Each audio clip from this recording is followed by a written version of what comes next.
2 साल 7 महीनों के अंदर ये भवन बना जो हमारे देश के आत्मनिर्भर का मॉडल भी है और हमारे 140 करोड़ देश की आकांक्षाओं अपेक्षाओं का प्रतीक भी है। मैं निश्चित रूप से कह सकता हूं प्रधानमंत्री नरेंद्र मोदी जी के विजनरी नेतृत्व के कारण कम समय के अंदर ये भवन बना जो हमारे आत्मनिर्भर भारत की झलक है। कई सालों तक नए भवन की मांग हो रही थी। लोकसभा राज्यसभा दोनों सदनों ने सरकार से आग्रह किया, सरकार ने हमारे प्रस्ताव को स्वीकार किया और नया संसद भवन बना। और आज नए संसद भवन जहां नई टेक्नोलॉजी और टेक्नोलॉजी के साथ इको फ्रेंडली हम देखते हैं कि बिजली की बचत, पानी का पुनः रिसाइकलिंग और इसी के साथ साथ माननीय सदस्यों को नई टेक्नोलॉजी का उपयोग करते हुए पेपरलेस बनाने में ये संसद भवन अपने आप में महत्वपूर्ण है। वर्तमान परिप्रेक्ष्य में क्योंकि हमारे नए संसद भवन की आवश्यकताएं थी, पूर्व के कभी माननीय अध्यक्षों ने भी नए संसद भवन के लिए समय समय पर मांग की थी। मैं कह सकता हूं कि ये नए संसद भवन में जहां महत्वपूर्ण विधेयक भी पारित हुए, वहां पर संविधान संशोधन विधेयक पारित हुआ, नारी शक्ति वंदन अधिनियम। इन नारी शक्ति वंदन अधिनियम की वर्षों तक मांग हो रही थी। नए संसद भवन के अंदर ये विधेयक पारित हुआ और इस संविधान संशोधन से हमारे देश की महिलाओं को लोकसभा राज्यसभाओं के अंदर भी 33% के साथ उनको नेतृत्व करने का अवसर मिलेगा, ताकि जनता के अपेक्षा आकांक्षाओं को वो राज्य की विधानसभाओं में, लोकसभा में रख सके। इसी के साथ साथ हम अंग्रेजों के कानून से अभी तक देश चल रहा था। आजादी के बाद इस नए संसद भवन के अंदर हमने हमारे कानून बनाए जिसकी बरसों तक मांग थी। हम कब तक अंग्रेजों के कानून से चलते हैं और इसीलिए मैं माननीय प्रधानमंत्री जी, गृह मंत्री जी को धन्यवाद देता हूं, जिन्होंने आजादी के बाद अपने देश की संसद के बनाए कानून अब देश की जनता पर लागू हों। और कानून अपराध संहिता नहीं, न्याय संहिता। हम वर्षों से कह रहे थे कि ये कानून होना चाहिए न्याय संहिता के, लोगों को न्याय मिले, लोगों को सम्मान मिले। एविडेंस एक्ट भी पास हुआ ताकि जल्दी से जल्दी न्याय मिले और मुझे आशा है कि नए कानून में जल्दी से जल्दी न्याय मिलेगा। इस संसद भवन के अंदर नए संसद में महत्वपूर्ण विषयों पर चर्चा हुई। भारत की अर्थव्यवस्था पर चर्चा हुई, राम मंदिर जिसकी हम वर्षों से मांग कर रहे थे, राम मंदिर निर्माण के बाद यहाँ संकल्प पारित हुआ राम मंदिर निर्माण पर, और इसी के साथ साथ 2047 में भारत कैसा होगा उसके लिए भी यहाँ चर्चा हुई। और मैं कह सकता हूँ कि नया संसद भवन जहाँ विधेयक पारित करने के लिए भी अपने आप में ऐतिहासिक रहेगा महत्वपूर्ण विधेयकों को, और उसी के साथ साथ नए संसद भवन के अंदर आने वाले समय की आवश्यकताओं को देखते हुए हमने सारी आवश्यकताओं को पूरा किया, टेक्नोलॉजी का भी उपयोग किया। इसी के साथ साथ नए संसद भवन के अंदर अभी तक लाखों लोग नए संसद भवन को देखने आए और नए संसद भवन के अंदर हमारे न्यायाधीश, हमारे देश के विद्वान, हमारे पद्म भूषण, पद्म विजेता और जो देश के प्रबुद्ध लोग हैं, हर क्षेत्र के प्रबुद्ध लोगों ने भी नए संसद भवन को देखा है और उन्होंने संविधान गैलरी को देखा। संविधान गैलरी में हमारे भारत की अलग अलग आत्मनिर्भर भारत की झलक देखी, हमारी विरासत, हमारी संस्कृति की झलक नई संसद के अंदर है।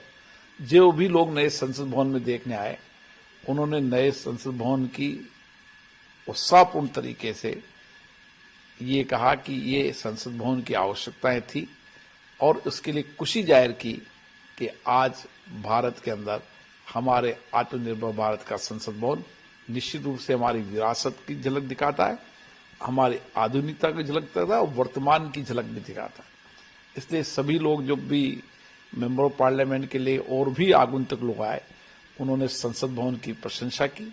और मैं आज कह सकता हूं कि 1 वर्ष इस संसद भवन को बने पूरे हो गए और कम समय में ये संसद भवन बनना, नई टेक्नोलॉजी के साथ बनना और आने वाली भविष्य की चुनौतियों को देखते हुए बनना अपने आप में ऐतिहासिक है। और इस मौके में कहता हूं कि प्रधानमंत्री जी का बड़ा विजनरी नेतृत्व था जिन्होंने संसद भवन में। इसी के साथ संसद भवन के बाद हमने किस तरीके से अलग अलग वनस्पति के पौधे, लैंडस्केपिंग के साथ आने वाले समय में जो भी पर्यटक, देशी विदेशी पर्यटक आएंगे और संसद भवन देखने जरूर आएंगे। इसी के साथ P20 के सम्मेलन के समय जो हमारे अलग अलग देशों के स्पीकर्स आए थे, उन्होंने भी संसद भवन का भ्रमण किया, आत्मनिर्भर संसद भवन को देखा, भारत की विरासत को देखा, भारत की संस्कृति को देखा, भारत के आध्यात्मिक ज्ञान को देखा और वह भी इससे बहुत प्रभावित हुए। और उन्होंने भी अलग अलग देशों के अंदर हमारे संसद भवन की पूरी प्रशंसा की। मैं उन सभी स्पीकरों को भी इसके लिए मैं बहुत बहुत धन्यवाद देता हूँ। सर, जैसा आपने बताया कि प्रधानमंत्री संसद भवन की नींव पड़ी, उस समय में भी आपसे वो तस्वीरें देखी, मैंने खुद वो कवर किया था जब शिलान्यास हुआ था, और जब इनॉग्रेशन हुआ तब भी आप मौजूद थे। आमतौर पर पहले होता था कि शिलान्यास कोई सरकार करती थी और इनॉग्रेशन कोई करता था, लेकिन कोविड काल की चुनौतियों के बावजूद एक रिकॉर्ड समय में इस तरह का भवन तैयार होना, ये कितनी बड़ी बात है। मोदी जी के शासन में शिलान्यास और लोकार्पण भी ये सरकार करती है और इसलिए हर प्रोजेक्ट में, चाहे संसद भवन हो, चाहे आपका अन्य इंफ्रास्ट्रक्चर के काम हो, आपने देखा होगा कि सभी को कम समय में पूरा करना, निश्चित समय में पूरा करना, ये सरकार की विशेषता प्रमाणिकता रही।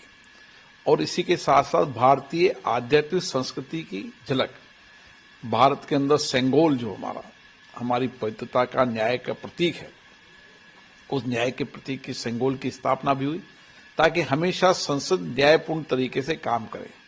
ये भी हमें समय समय पर हमें इस सेंगोल के माध्यम से मार्गदर्शन मिलता है और सभी माननीय जनप्रतिनिधियों को मार्गदर्शन मिलता है कि सेंगोल में न्यायपूर्ण हो, आध्यात्मिक हो, धर्म हो और निष्पक्ष रूप से संसद की कार्रवाई चले। ये भी सेंगोल हमें निश्चित रूप से प्रेरणा देता है। सर, आपने तकनीक की और अपनी पुरानी संसद से भी तुलना करते हैं, तो हम अगर संसद भवन के मुख्य द्वार से ही जब एंट्री करते हैं तो तकनीक में क्या बदलाव हुए हैं इसमें? हमने टेक्नोलॉजी का उपयोग पूर्ण रूप से कहा है, सुरक्षा की दृष्टि से भी, और सुरक्षा की दृष्टि के साथ साथ माननीय संसद सदस्यों को नई टेक्नोलॉजी से उनको सारी जानकारी मिले ताकि वो संसद में चर्चा, डिबेट करते समय उनको पुराने विधेयकों की, पूरी डिबेटों की और जो पुरानी डिबेट चर्चा हुई उनका संदर्भ भी उनके पास उपलब्ध रहता है। इसलिए उस संदर्भ का भी उपयोग समय समय करते हैं और पेपरलेस होने से देश के अंदर एक नया दिशा दी गई है कि हम किस तरीके से पेपरलेस कार्रवाई को, डिजिटल कार्रवाई को बढ़ावा दे सकते हैं। और डिजिटल कार्रवाई केवल संसद में नहीं, कैंटीन के अंदर भी डिजिटल पेमेंट। आप देखिए, संसद के कैंटीन से लेकर सभी जगह हमने डिजिटल पेमेंट की व्यवस्था की है और डिजिटल का उपयोग आज की वर्तमान परिप्रेक्ष्य में आवश्यकता है ताकि हम टेक्नोलॉजी का उपयोग कर अधिकतम जवाबदेही बन सके और पारदर्शी ला सके और अच्छी डिबेट चर्चा कर सके।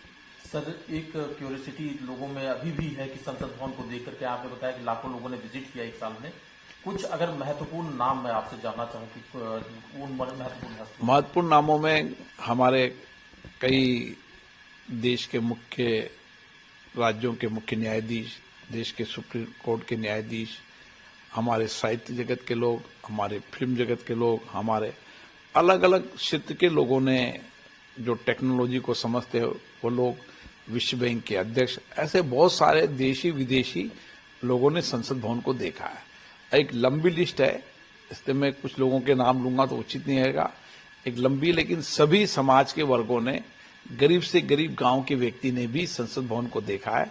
समाज के अंतिम छोर पर बैठा व्यक्ति ने भी, चाहे किसान हो, मजदूर हो, उसने देखा है। और संसद भवन में सबसे ज्यादा अगर योगदान रहा तो मजदूर का, इसलिए माननीय प्रधानमंत्री जी ने श्रमजीवियों का सम्मान सबसे पहले किया कि ये उन श्रमजीवियों का योगदान है जिन्होंने कोविड समय के अंदर भी अपनी कड़ी मेहनत से इस संसद भवन में योगदान दिया। सर, एक सभी संसद सदस्यों का सहयोग रहे। हमने कई बार हम खुद प्रत्यक्षदर्शी रहे हैं कि आपने सत्ता पक्ष को भी नसीहत दी है और विपक्ष को भी नसीहत दी है, पुरानी बिल्डिंग में भी, नई बिल्डिंग में भी।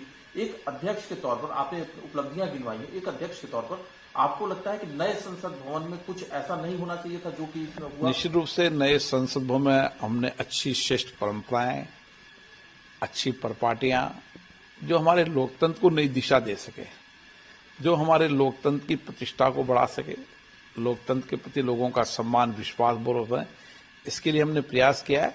कुछ प्रयास सफल हुए हैं, मुझे लगता है कि और प्रयास सफल होंगे ताकि आने वाले समय में हम लोकतंत्र की इस मंदिर की प्रतिष्ठा को और बढ़ा सके और मर्यादित तरीके से संसद चले।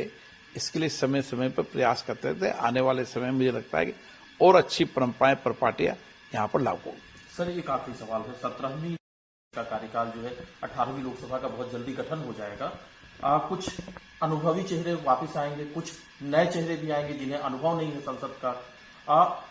ऐसे लोगों को एक अध्यक्ष के तौर पर आप, जितने भी अनुभवी और जो नए चेहरे हैं, आप क्या मैसेज देना चाहेंगे? लोकतंत्र के अंदर चुनाव लोकतंत्र का हमारे यहाँ उत्सव होता है और लोकतंत्र के अंदर उत्सव के अंदर जनता फैसला करती है और इसलिए हम जनता के फैसले को हमेशा मानते हैं। ये हमारे लोकतंत्र की ताकत है। 17 आम चुनाव के अंदर जो भी जनता ने मैंडेट दिया उस मैंडेट को सरकार ने माना और यही हमारे लोकतंत्र की बड़ी ताकत है। सहज रूप से सत्ताओं का हस्तांतरण, आपने देखा होगा कि सत्ता लोकसभा और विधानसभाओं के चुनाव में जिस तरीके से जनता जो जनमत देती है वो सरकार अपनी नीति नियम कानून बनाने का काम करती है। और मुझे लगता है पिछले 10 साल के अंदर मोदी जी ने देश के लिए एक बेहतर नीतियां बनाने का काम किया है और संसद भवन बनाने के निर्माण में के साथ साथ उन्होंने देश के अंदर इंफ्रास्ट्रक्चर के विकास में उनका बहुत बड़ा कंट्रीब्यूशन रहा है।